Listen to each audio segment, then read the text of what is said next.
Você já teve aquela sensação de estar sozinho, mesmo rodeado de pessoas?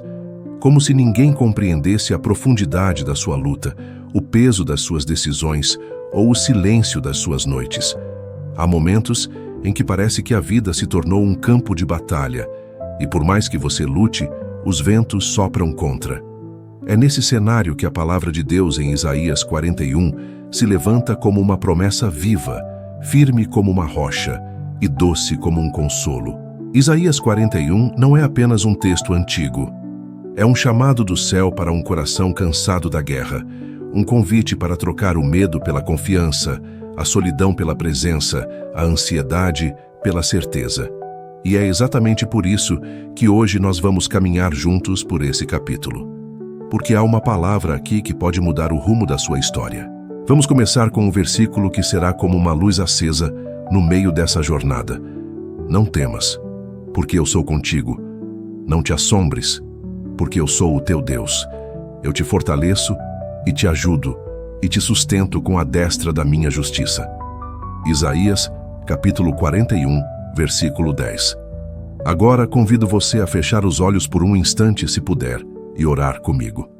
Senhor, nós pedimos que a Tua palavra hoje encontre solo fértil em nosso coração. Que ela não passe despercebida, que não seja apenas lida, mas recebida com fé. Dá-nos discernimento e sensibilidade para ouvir a Tua voz, em nome de Jesus. Amém. Logo no primeiro versículo do capítulo, Deus faz um chamado silencioso. Calai-vos perante mim, ó ilhas, e os povos renovem as suas forças. Que imagem poderosa! O silêncio aqui não representa ausência, representa reverência. Deus está dizendo: silêncio, porque agora eu vou falar. Silêncio, porque quem está no comando sou eu. E antes de renovar as forças do seu povo, ele silencia as vozes que perturbam. O texto continua revelando o domínio de Deus sobre reis, impérios e exércitos. Ele menciona um homem vindo do Oriente que subjuga nações e pisa reis como barro. Tudo indica que se trata de Ciro, o rei persa que séculos depois libertaria Israel do cativeiro babilônico. O mais surpreendente, Ciro nem conhecia a Deus. Mesmo assim, foi usado por ele como instrumento de redenção. Isso já nos ensina algo profundo. Deus não depende de quem conhece ele para cumprir os seus planos. Ele move peças que a gente nem imagina. Controla corações que a gente nem tem acesso. Usa até mesmo quem parece improvável para fazer o impossível. Mas então, no versículo 8, há uma transição linda. Deus para de falar das nações e começa a falar com ternura ao seu povo. Mas tu, Israel, servo meu, tu, Jacó, a quem elegi descendência de Abraão, meu amigo. Que forma linda de Deus lembrar quem somos. Mesmo depois de tudo, ele nos chama de servo, de escolhido, de descendência de um amigo íntimo dele. É como se o Senhor dissesse: eu não te vejo pelas tuas quedas, te vejo pela aliança que tenho contigo. E é nesse contexto que ele solta a frase mais conhecida do capítulo: não temas, porque eu sou contigo. Pare por um momento e reflita. Quantas vezes o medo te impediu de avançar? Quantas noites você perdeu tentando prever o que viria no dia seguinte? Quantas decisões você paralisou porque não sabia como seria o resultado? O medo é uma arma que o inimigo usa para nos tirar do foco, da fé, da comunhão. Mas o remédio contra o medo não está em nós. Não está em técnicas de respiração, nem em estratégias humanas. Está na presença de Deus. O Senhor não diz: não temas porque você é forte. Ele diz: não temas porque eu sou contigo. Você entende o poder dessa frase? Não importa o tamanho da tempestade, importa quem está no barco com você. E se o Senhor está, então nenhuma onda pode afundar a sua esperança. Em seguida ele diz: não te assombres, porque eu sou o teu Deus. Assombrar-se aqui não é apenas ter medo, é ser tomado por pavor, por aquele tipo de medo que paralisa. E Deus responde com firmeza: não te deixes levar pelo pânico, porque eu sou o teu Deus. Não sou um Deus qualquer, sou teu, pessoal, próximo, presente. E então vem a sequência mais poderosa do texto: eu te fortaleço, eu te ajudo, eu te sustento com a destra da minha justiça. Veja que Deus não faz promessas vagas, Ele é específico. Primeiro, ele te dá força. Depois, ele entra em ação junto com você. E por fim, ele te sustenta para que você não caia. É uma promessa em 3 camadas, um cordão de 3 dobras, como diz Eclesiastes. E o mais bonito é perceber que não há condição. Ele não diz, se você merecer, eu te ajudo. Ou, se você orar o suficiente, eu te fortaleço. Não. É graça, é amor, é cuidado de Pai. Talvez hoje você esteja exatamente nesse ponto, cansado demais para continuar, perdido demais para tentar de novo. Mas Deus está dizendo, eu te fortaleço, eu te ajudo, eu te sustento. E é aqui que começamos a entender que Isaías 41 não é apenas uma poesia bonita. É uma declaração de guerra contra o medo. É Deus dizendo que não vai deixar você cair, não vai soltar sua mão, não vai desistir de você. E isso é só o começo. Se Deus está dizendo, não temas, então há algo que nos ameaça. O medo não surge no vazio. Ele cresce em ambientes de incerteza, de diagnósticos ruins, de notícias que chegam e bagunçam tudo. E o Senhor não está negando a realidade da luta. Ele está apenas reafirmando que, apesar dela, Ele está presente. O medo não é ausência de fé. Mas quando o medo assume o controle, é sinal de que esquecemos quem está no comando. É interessante notar que no verso 11 Deus muda o foco do olhar do povo. Ele diz, eis que envergonhados e confundidos serão todos os que se indignaram contra ti, tornar-se-ão em nada, e os que contenderem contigo perecerão. Repare como o Senhor não manda o povo se vingar, não diz para revidar, ele apenas aponta para o fato de que ele mesmo vai lidar com os inimigos. Muitas vezes, nos desgastamos tentando provar o que somos, tentando mostrar que estamos certos, que fomos injustiçados.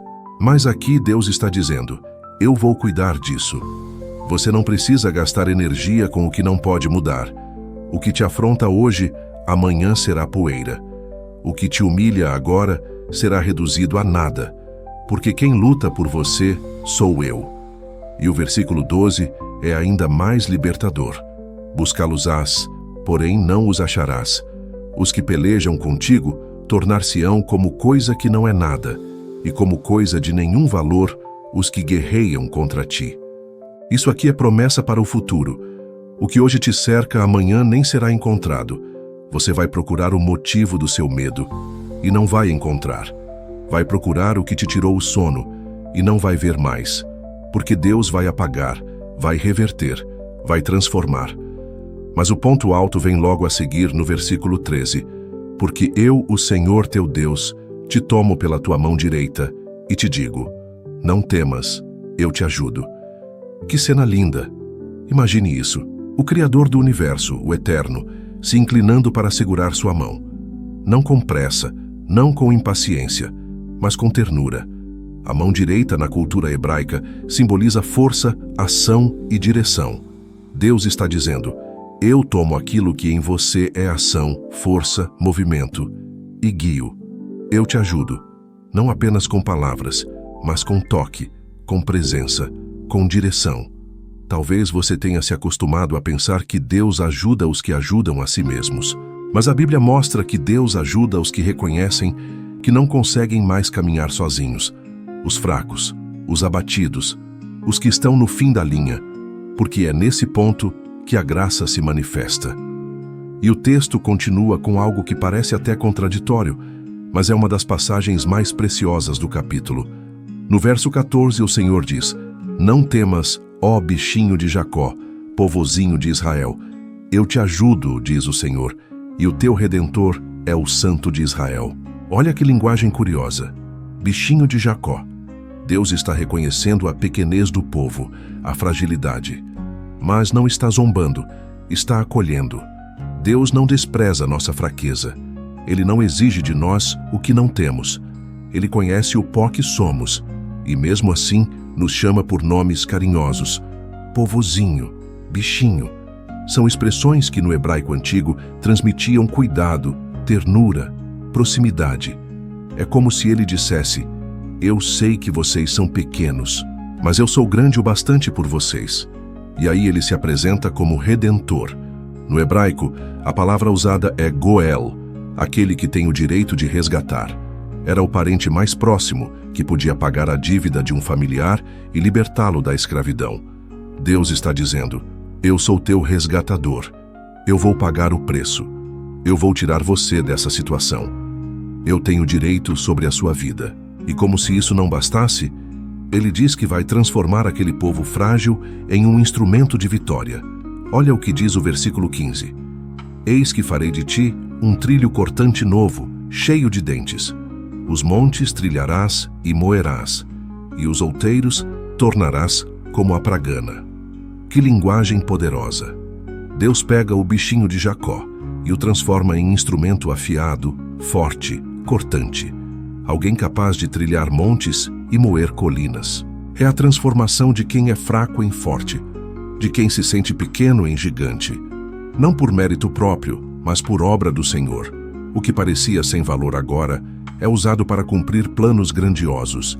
E ele segue: tu os padejarás, e o vento os levará, e redemoinho os espalhará. Mas tu te alegrarás no Senhor, e te gloriarás no Santo de Israel. Deus está dizendo que os inimigos que antes aterrorizavam, agora serão como pó levado pelo vento. E no lugar do medo, haverá alegria. No lugar da vergonha, haverá glória. Mas não glória no sentido humano. É gloriar-se em Deus. É reconhecer que tudo foi por Ele, por meio dEle e para Ele. E é nesse ponto do capítulo que começamos a ver a mão de Deus virando a página.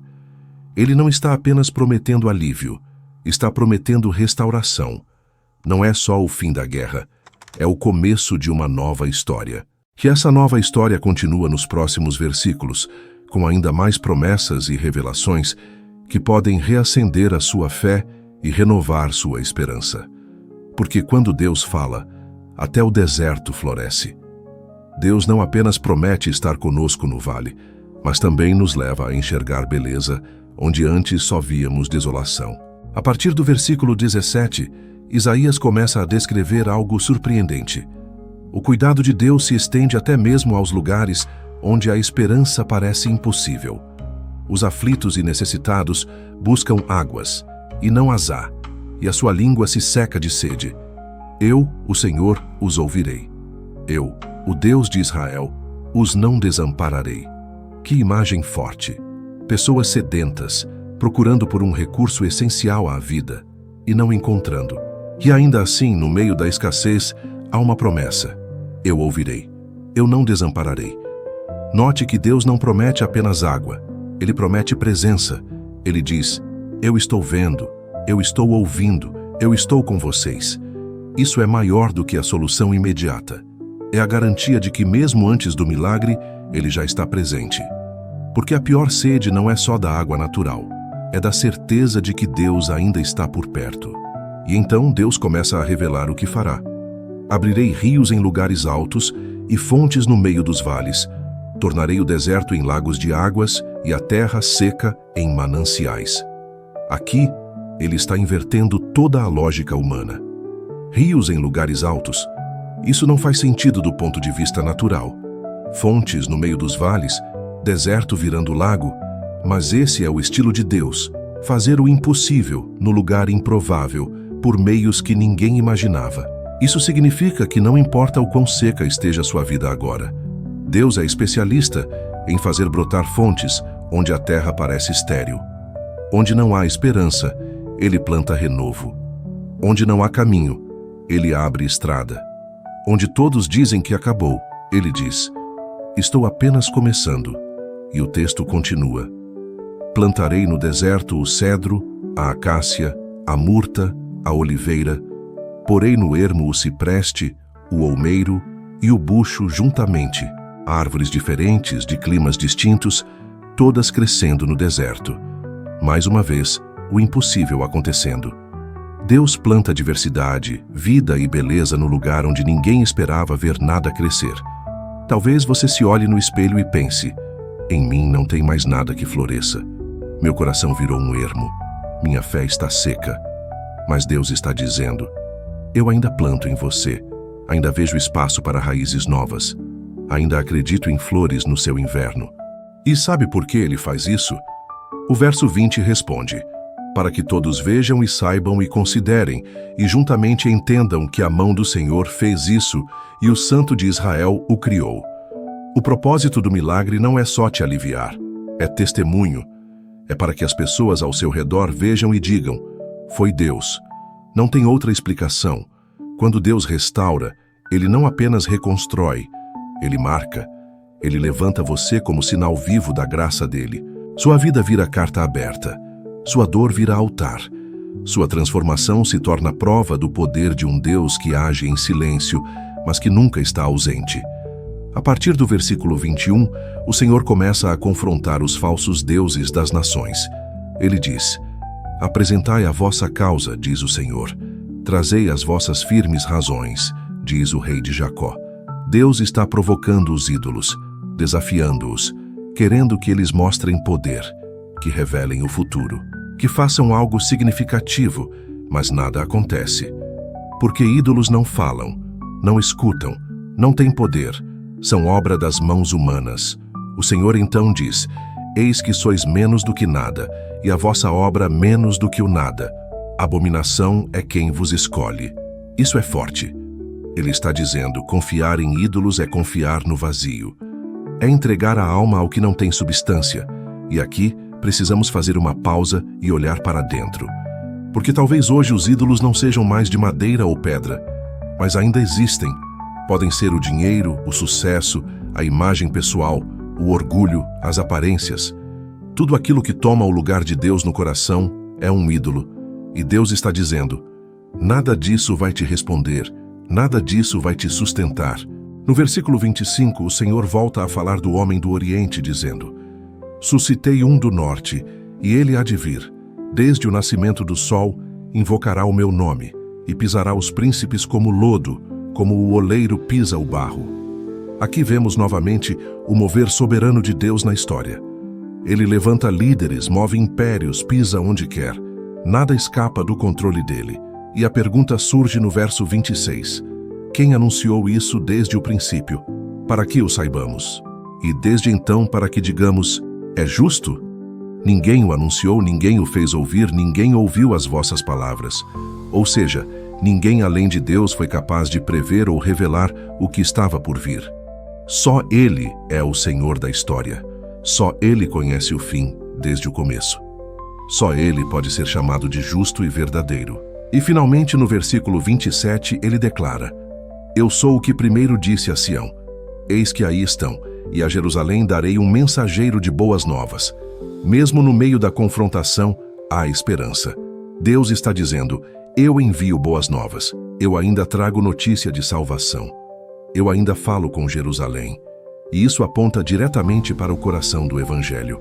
Porque no meio de um mundo dominado por vozes vazias, há uma voz que anuncia: há salvação, há perdão, há recomeço. E esse anúncio prepara o caminho para algo ainda maior, que veremos no desfecho do capítulo. Porque Isaías 41 termina com um contraste poderoso entre o silêncio dos ídolos e a presença viva de um Deus que fala, age e transforma.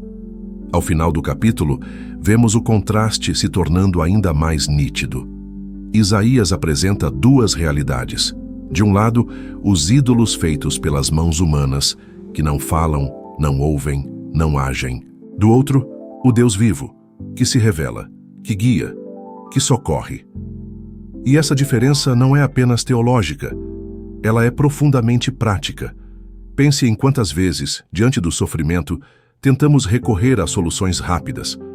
Buscamos conselhos vazios, métodos, promessas de autoajuda, gurus que garantem felicidade instantânea. Mas no fundo, nada disso preenche o buraco da alma, porque só Deus pode fazer o que Ele promete. Só o Senhor é capaz de sustentar, fortalecer e restaurar de forma verdadeira. No versículo 28, Isaías declara com tristeza e firmeza: porque olhei, e ninguém havia, nem mesmo entre estes, e nenhum conselheiro havia, a quem, interrogando eu, pudesse responder uma palavra. Que imagem solene! Deus olha para os supostos deuses das nações e vê silêncio. Nenhuma resposta, nenhuma orientação, apenas o eco do vazio. E então no versículo 29 ele conclui: Eis que todos são vaidade, as suas obras não são coisa alguma, as suas imagens fundidas são vento e confusão. Vaidade, nada, vento, confusão. É assim que Deus define tudo aquilo que tenta ocupar o lugar dele em nossos corações. Pode até ter aparência de sabedoria, pode até soar bonito aos ouvidos, mas no fim não passa de vento. Esse encerramento é como uma declaração firme do céu contra tudo aquilo que é falso, superficial ou enganoso. E ao mesmo tempo, é uma convocação para voltarmos ao único fundamento seguro, o próprio Deus. Mas talvez, ao ouvir tudo isso, você esteja se perguntando: e eu, onde me encaixo? Como alguém tão imperfeito, tão falho, pode viver essa promessa?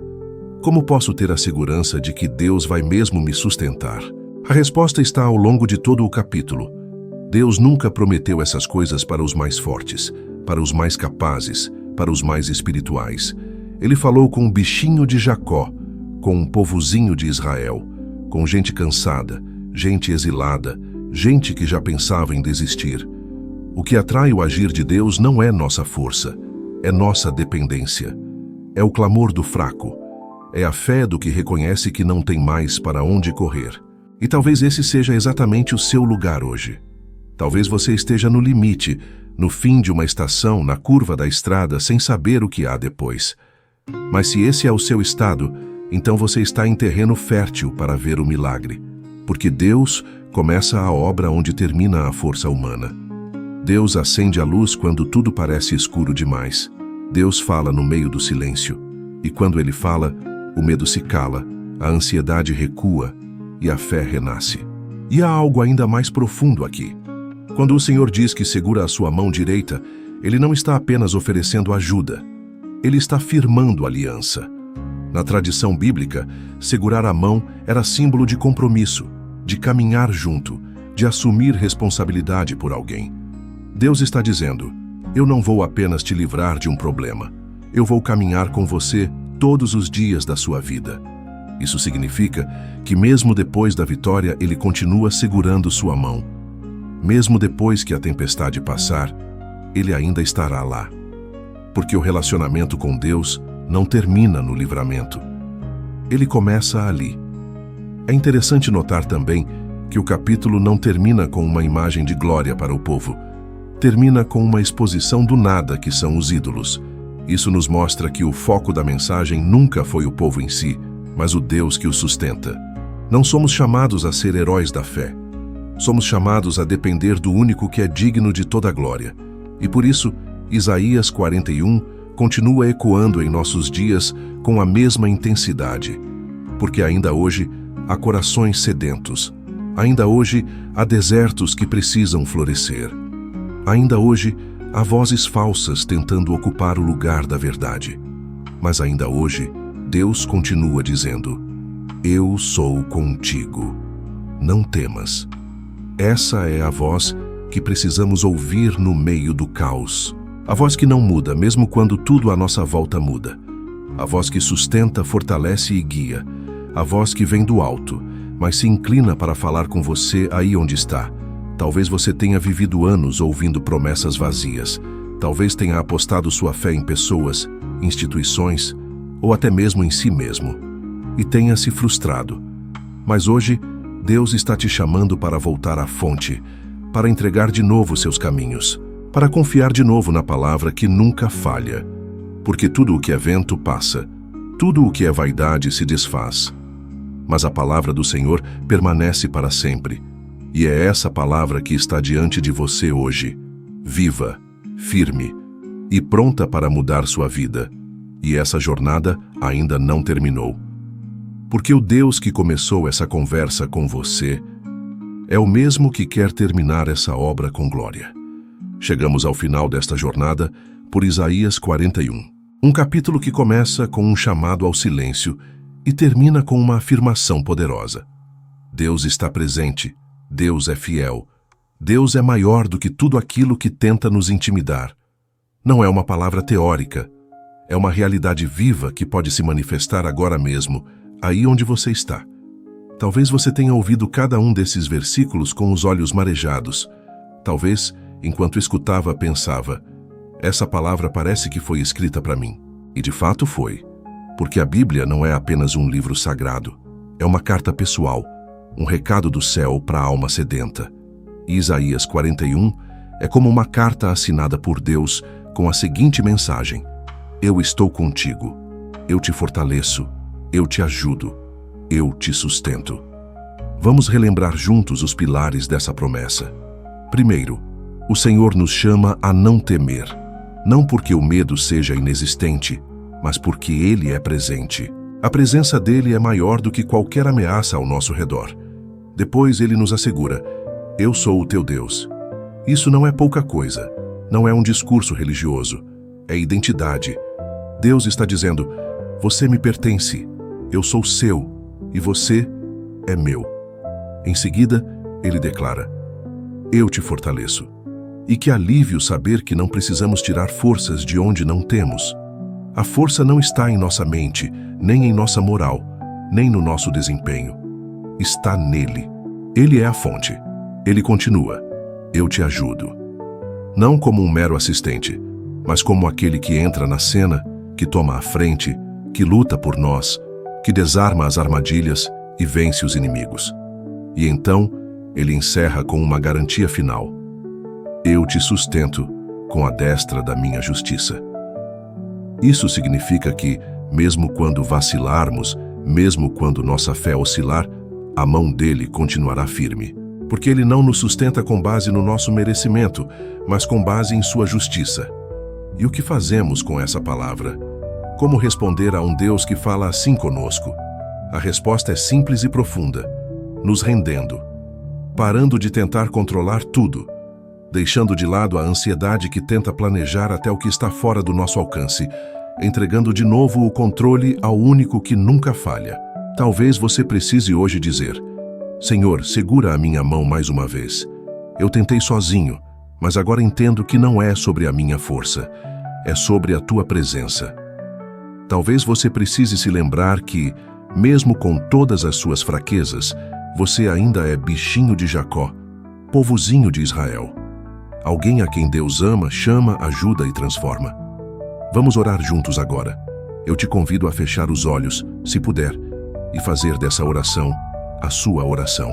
Senhor Deus, nós te agradecemos por tua palavra tão viva, tão clara, tão poderosa. Obrigado porque mesmo quando nos sentimos pequenos, o Senhor nos chama com carinho. Quando estamos fracos, o Senhor nos fortalece. Quando nos sentimos perdidos, o Senhor nos toma pela mão. Hoje entregamos novamente nosso coração, nossos medos, nossas dúvidas diante de Ti. Que cada pessoa que ouviu este estudo sinta agora a Tua presença real. Que a mão do Senhor seja estendida sobre a vida dela. Sustenta os cansados, levanta os abatidos, renova a esperança dos que estavam prestes a desistir. Que essa palavra não seja esquecida, mas queimar dentro do coração como fogo. Que ela volte à memória nos dias difíceis. Que ela floresça como promessa em solo seco. E que o Senhor seja glorificado em tudo o que fizermos daqui para frente. Nós oramos e agradecemos em nome de nosso Senhor e Salvador Jesus Cristo. Amém. Se essa mensagem falou com você, eu quero te pedir algo muito importante. Curta este vídeo e compartilhe com alguém. Parece simples, mas faz toda a diferença.